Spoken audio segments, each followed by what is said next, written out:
E é assim que o Comando Vermelho tomou conta do Rio de Janeiro e de vários lugares do Brasil. O que está acontecendo no Rio de Janeiro não é mais sobre segurança pública apenas, é sobre uma soberania de um país. É sobre o Estado que perdeu a capacidade de se governar. E uma guerra silenciosa onde o inimigo de fato ele veste chinelo, fuzil. E o governo faz o quê? É de braços cruzados. Eu vou te explicar onde tudo começou. Foi na década de 70, no Instituto Penal Cândido Mendes, na Ilha Grande, no Rio de Janeiro. Durante a ditadura militar, o governo decidiu misturar presos políticos com criminosos comuns. E eles acreditavam que isso ia facilitar o manejo dos presidiários, né? Mas essa decisão criou um monstro de fato. Os presos políticos, muitos deles guerrilheiros treinados em Cuba, trouxeram essa ideologia para dentro dos presídios, disciplina, tática, resistência, organização militar, esse tipo de coisa toda. Só que os criminosos comuns, eles dominavam era roubar, contrabando, tráfico, esse tipo de coisa. Quando esses dois mundos se encontraram, nasceram uma aliança inédita, o que na época foi chamado de Falange Vermelha. E que só depois, em 1979, se tornaria o que a gente conhece hoje como Comando Vermelho.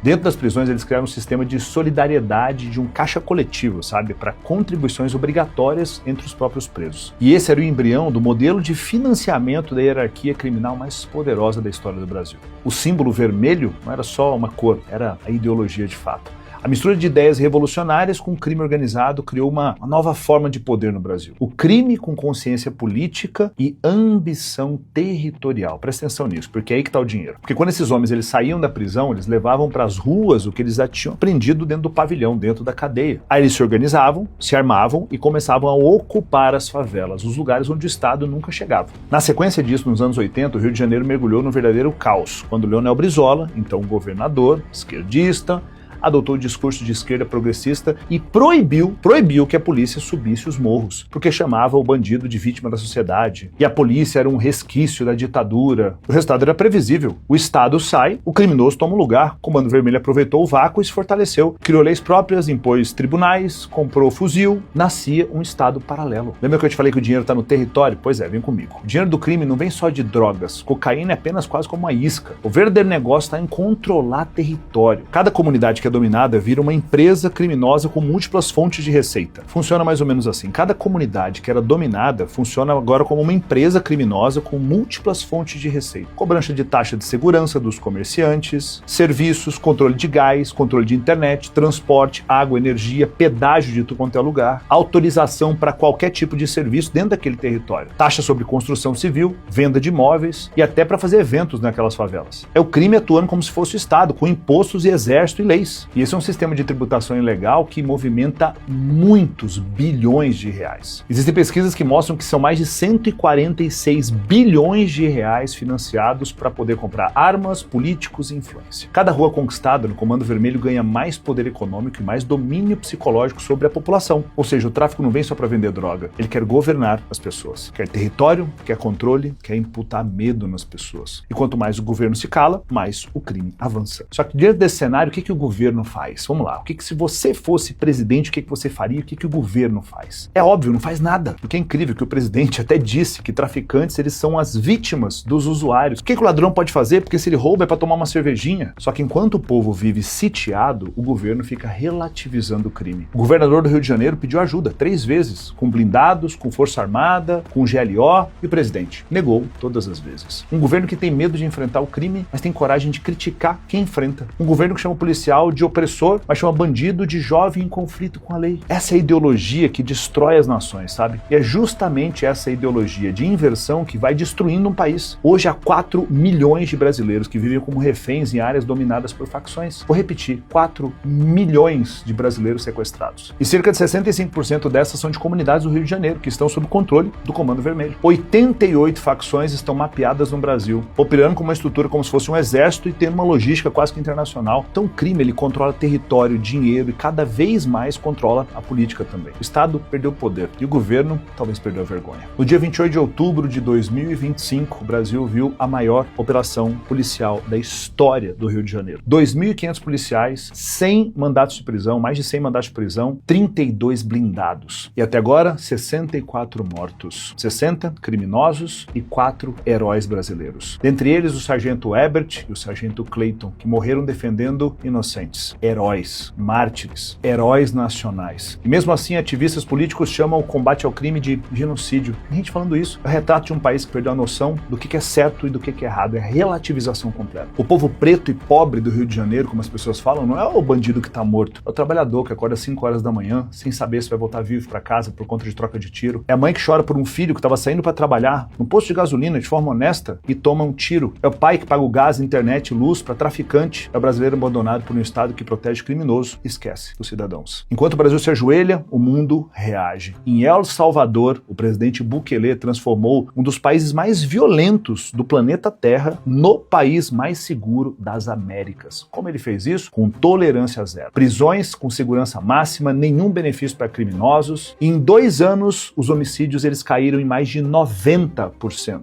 Nossa vizinha Argentina, com o presidente Javier Milei, que inclusive foi reeleito agora, começa a seguir exatamente o mesmo caminho. E o presidente Milei na Argentina ainda anunciou: vamos cortar 20 impostos em tudo isso.